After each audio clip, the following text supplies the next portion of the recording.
La CAF a dévoilé une affiche, celle des 12 équipes qualifiées pour la CAN 2022. Une Camerounaise a été choisie pour la représentation. Le Cameroun a découvert, il y a quelques heures, comme le reste des équipes qualifiées, le joueur Karl Toko Ekambi, qui le représente sur l'affiche des 32 équipes qualifiées pour la Coupe du Monde Qatar 2022.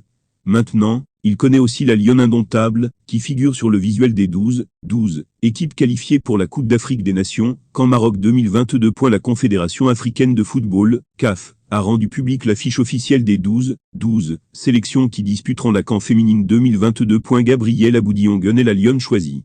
La capitaine de l'équipe nationale, version dame, figure sur l'affiche, avec son dossard 7. Le Cameroun a été 4 fois finaliste déjà dans la compétition.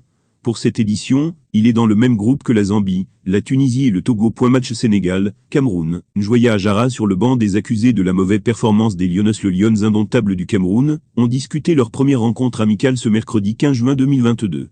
En pleine préparation de la Coupe d'Afrique des Nations féminines, les joueuses de Gabriel Zabo faisaient face aux Lions du Sénégal. À quelques jours de la Coupe d'Afrique des Nations féminines, qui débute le 2 juillet, l'affiche entre le Cameroun et le Sénégal est alléchante. Même si privée de plusieurs professionnels, Gabriel Zabo a aligné une équipe constituée en grande partie des joueuses locales. Les blessures de Raissa Fulgio et Marie-Aurélio Owona n'ont pas été la sélection nationale. Les Camerounaises se sont montrées les plus entreprenantes. Devant leurs supporters, elles ont dominé la première période sans toutefois réussir à marquer. Après une première mi-temps terne, Ngoudou Brigitte va ouvrir le score pour le Cameroun, avant que les Sénégalaises ne reviennent et prennent l'avantage. Eliane Mambo va égaliser sur coup franc direct. Ajaran Chounjoya n'a pas trouvé le chemin des filets dans cette rencontre. Ajaran Chounjoya avait pour consigne de marquer des buts, mais elle ne l'a pas fait, a confié Gabriel Zabo à l'issue de la rencontre.